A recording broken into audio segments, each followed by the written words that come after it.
Oke, selamat pagi. Jadi dalam pertemuan kali ini saya akan menjelaskan tentang RTM ya, yaitu tugas perkuliahan kalian di semester ini yang tahun ini saya sesuaikan agar bisa dikerjakan sepenuhnya lewat daring gitu ya. Oke. Jadi tugasnya ada dua, ya, dua. Jadi yang pertama adalah tugas perorangan, yaitu kurang lebih kalian ini ya menyusun aplikasi, bukan aplikasi, membuat ini ya, rancangan microcontroller atau microkomputer Raspberry Pi, microcontroller Arduino dan sebagainya, itu menggunakan software FreeSync. Intinya ini setelah minggu kelima, intinya jangan khawatir, bukan sekarang saya nyuruh ngerjainnya. Kelima, intinya itu nanti ini saya akan gunakan sebagai nilai UTS ya. Ini udah jauh-jauh hari saya kasih supaya kalian ada bayangan nanti kalian mau ngerjain apa UTS UAS, sehingga dari sambil ngikutin materi kalian bisa tahu, oh ini yang dimaksud di tugasnya gitu. Ini tahu tugasnya dulu dari awal, baru uh, nyambung materinya, kadang seperti itu kan. Jadinya kalau saya misalnya microcontroller dan lain-lain ini Arduino sama sekali saya waktu kuliah nggak dapat, S1 S2 semuanya nggak dapat, S3 juga nggak dapat. Jadi intinya dari mana saya belajar Arduino, dari otodidak di online. Kenapa saya cepat bisa, karena ada yang mau dikerjakan waktu itu gitu ya, ada yang mau dikerjakan, yaitu waktu S3 itu. Jadinya apa namanya, dari browsing nyari bahan-bahannya sampai bisa itu lebih cepat karena ada tujuannya gitu ya, seperti itu. Kayaknya di sini apa namanya, kalian tidak hanya membuat rangkaiannya, tapi kalian dituntut menjelaskan uh, latar belakang untuk apa sih kalian membuat rangkaian itu, tujuannya apa. Jadi di sini pertemuan pertama belum sampai komunikasi data, tapi hanya rancangan FreeSync aja gitu ya. Bisa jadi misalnya di sini ada dan juga selain penjelasan latar belakang, permasalahan apa yang bisa dikerjakan, misalnya di HT11 untuk peramalan cuaca gitu, misalnya, untuk BMP 280 untuk apa namanya, kondisi penyimpanan gudang atau apa cocok di sana gitu, misalnya seperti itu. Dan kenapa misalnya itu dihubungkan di port A4 dan A5 misalnya analog, karena koneksi I2C gitu, misalnya seperti itu. Ya, jadi cara pengerjaannya di sini saya sudah jelaskan. Nanti saya ketika dekat UAS akan saya jelasin ulang lagi ya, kurang lebih ya di sana. Di sini nanti penjabaran permasalahan 30%, rangkaian disusun dengan benar ya. Penjelasan komponen dan koneksi rangkaian telah dibuat 30% ya. Seperti itu penilaiannya.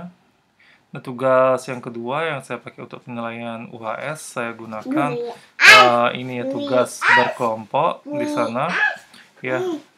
Jadinya di sini menentukan ini ya, sampai ke tahap komunikasi data dan apa namanya, penyuluhan antar mukanya, seperti itu ya di sana ya.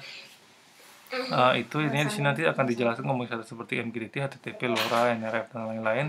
Terus kalian menentukan apa alasan kalian memilih protokol tersebut gitu ya, komunikasi data, dan merancang juga nanti di Arduino, kurang lebih memilih library yang kira-kira jalan seperti itu. Jadinya di sini karena ini ya, karena di tengah pandemi mungkin susah kita beneran praktek, tapi kita bisa melakukan pemrograman tersebut ini ya, apa namanya, tanpa ada alatnya langsung. Atau nanti dalam pertemuan yang kita jelasin di RPS, mungkin bisa juga beberapa perwakilan itu nyoba langsung di lab juga bisa, tapi bukan keharusan gitu ya. Hanya di pertemuan ini kan ini ya, udah saya bahas bisa perwakilan itu dan sebagainya ya. Jadi seperti itu jadinya, untuk tugas kelompoknya nanti sampai presentasi ya, silakan dibaca di sini. Ini maksimal anggotanya 5 orang, dari sekarang mungkin bisa disiapkan gitu ya. Ininya dipilih protokol apa aja yang ini ya, protokol apa saja yang kira-kira cocok untuk permasalahan kalian. Jadi misalnya untuk tujuannya lebih ke tertutup gitu, misalnya untuk apa namanya, mitigasi bencana, misalnya gempa sebagai apa, mungkin lebih cocok LoRa misalnya daripada internet gitu, misalnya, karena tidak untuk umum tapi untuk lembaga tertentu gitu, misalnya lebih secure kalau kita mengenal protokol khusus seperti LoRa dan NRF gitu, misalnya seperti itu ya. Nanti kalau yang belum nyambung mungkin sambil jalan nanti di ini LoRa dan NRF dijelasin ya. Seperti itu ya. Oke, itu ya materinya.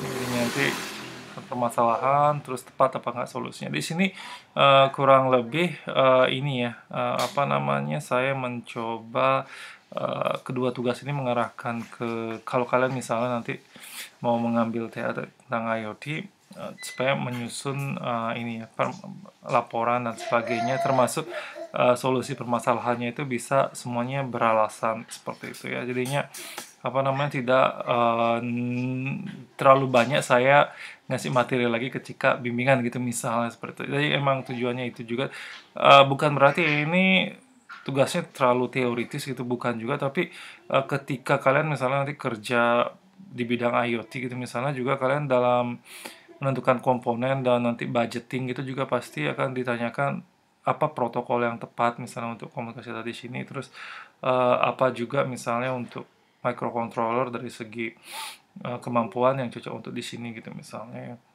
Ini misalnya sebenarnya bisa diselesaikan dengan Wemos itu misalnya, kenapa harus pakai Arduino dan Wemos kedua-duanya gitu misalnya, seperti itu kan. Banyak sekali masalah di sana, nanti itu yang kita bahas. Nanti kalian membuat di tugas kedua ini kalian membuat video presentasi berkelompoknya juga, dan di sana saya akan bahas komentar, dan dari sana juga mungkin bisa jadi masukan juga untuk pengalaman dalam membuat ini. Karena ini 2 SKS juga saya pikir ini, kalau misalnya kalian tertarik untuk membuat merealisasikan rancangan kalian, bisa kalian lanjutkan dengan ini ya, misalnya dibawa ke project mandiri di MBKM gitu misalnya, seperti itu, ataupun kalian lanjutkan sebagai TA juga bisa jadinya, atau kalian ajukan ke PKM. Jadi banyak sekali yang bisa kalian kerjakan untuk ini ya, untuk apa namanya, dengan ini gitu, dengan waktu yang lebih banyak, karena ini kan kalian sambil ngambil tugas mata kuliah yang lain juga, sehingga agak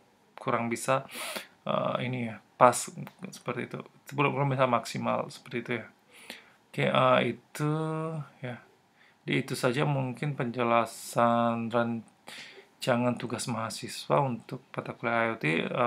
Ini tidak, maksudnya tidak diktator gitu, intinya kalau kalian ada masukan tentang ini, silakan di tulis di bagian forum diskusi ya, atau ini ya, usahakan nulisnya di sini semua ya.